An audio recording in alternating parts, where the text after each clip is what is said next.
கிறிஸ்துவுக்குள் பிரியமான சகோதர சகோதரிகளே, இவ்வேளையிலே கர்த்தருடைய பாதத்திலே அமர்ந்து அவரோடு பேச நம் அனைவருக்கும் இந்த நாளையும் கூட ஆயுசு நாட்களாய் கூட்டி கொடுத்த தேவனை நம் நன்றியோடு கூட ஸ்தோத்திரிப்போம்.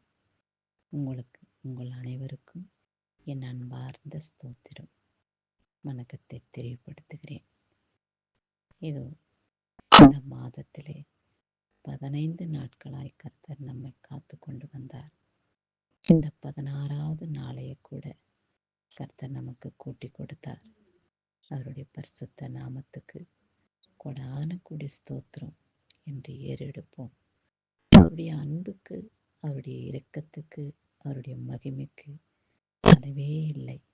எண்ணி பாருங்கள், எத்தனை உபத்திரவமான நாட்களை கடந்து வர கர்த்தர் நமக்கு கிருபை பாராட்டினார், தயவு கூர்ந்தார். பொல்லாத மனிதர்கள் மத்தியிலேயும் கூட நம்மளை கிருபையாய் காத்து கொண்டு வந்தார் அல்லவா? அதற்காய் கர்த்தரை ஸ்தோத்திரிப்போம். இந்த நாளிலே கர்த்தர் நம்மோடு பேசுகிற வார்த்தை, நமக்கு கொடுக்கப்பட்டுள்ள வார்த்தை என்னவென்று தியானிப்போம். ஏசாயா 40ஆம் அதிகாரம் 31வது வசனத்திலே, கர்த்தருக்கு காத்திருக்கிறவர்களோ புது பலன் அடைந்து கழுகை போல செட்டைகளை அடித்து எழும்புவார்கள். அவர்கள் ஓடினாலும் இளைப்படையார்கள், நடந்தாலும் சுகந்து போகார்கள் என்று சொல்லப்பட்டுள்ளது.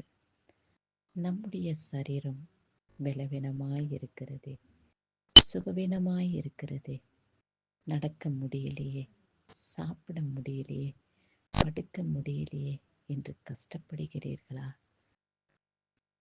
பயப்பட வேண்டாம்.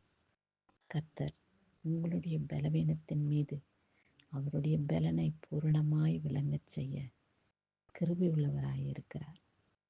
அவருடைய அன்பு மகா பெரியது. அவருடைய தயவு மிகவும் இரக்கம் உள்ளது என்பதை நாம் அறிந்து கொள்ள வேண்டும். நம்முடைய சரீர பலவீனங்களில் சோர்வடையும் போது வீணாய் சஞ்சலப்படுகிறதை விட்டு, ஏசப்பா, என்னுடைய சரீரத்தை உம்முடைய கரத்திலே ஒப்பு கொடுக்கிறேன், என் சரீர பலவீனங்களை எல்லாம் நீர் எடுத்து போடுவென்று நான் விசுவாசிக்கிறேன். உம்முடைய கிருபை எனக்கு போதுமானதாய் இருக்கட்டும். உம்முடைய வல்லமுள்ள கரம் என்னை தாங்கிக் கொள்ளட்டும். இயேசுவே, இந்த பலவீனமான நாட்களிலும் கூட நீர் என்னோடு கூட இருந்து என்னை இம்மட்டும் காத்து கொண்டு வந்த எபினேசரே, இன்னமும் நீர் என்னை பாதுகாப்பீர் என்று நான் விசுவாசிக்கிறேன். என் வியாதியின் பிணியிலிருந்து எனக்கு விடுதலை கொடுங்க, சுகத்தை கொடுங்க, ஆரோக்கியத்தை கொடுங்க. உம்மை மாத்திரம் நான் நம்பியிருக்கிறேன் என்று நீங்கள் வேண்டிக் கொள்ளுவீர்கள் என்றால் உம்முடைய விண்ணப்பத்தின்படியே அவர் உங்களை நடத்துவார். உங்களுக்கு போதுமான சக்தி, பலத்தை, ஆரோக்கியத்தை கொடுத்து எலும்பு முறிவுகளை கர்த்தர் சுகமாக்கி, உங்கள் சதைகளை பலப்படுத்தி, உங்கள் எலும்புகளை கர்த்தர் நினமுள்ளதாக மாற்றுவார். எதற்கும் அஞ்ச வேண்டாம். கர்த்தர் நம்மோடு இருக்கிறார் என்ற தைரியத்தோடு நாம் அவரிடத்திலே அண்டி சேர்வோம். கழுகு பலவீனம் அடையும் நேரங்களிலே தனிமையாய் ஒரு குகையின் மேல் நின்று அது தன் சிறகுகளை தன்னுடைய வாயினாய் இறகுனாலே பிச்சு பிச்சு கீழே போட்டுருமா. அப்படி பிச்சு பிச்சு எல்லா சிறகுகளையும் அது உதிர்ந்த பொழுது, சிறகுகள் முளைக்கும் போது ஒரு புது பலன் அடைந்து செட்டைகளை விரித்து ஆகாயத்திலே பறக்குமா. அப்படித்தான் நம்முடைய வாழ்க்கை கூட.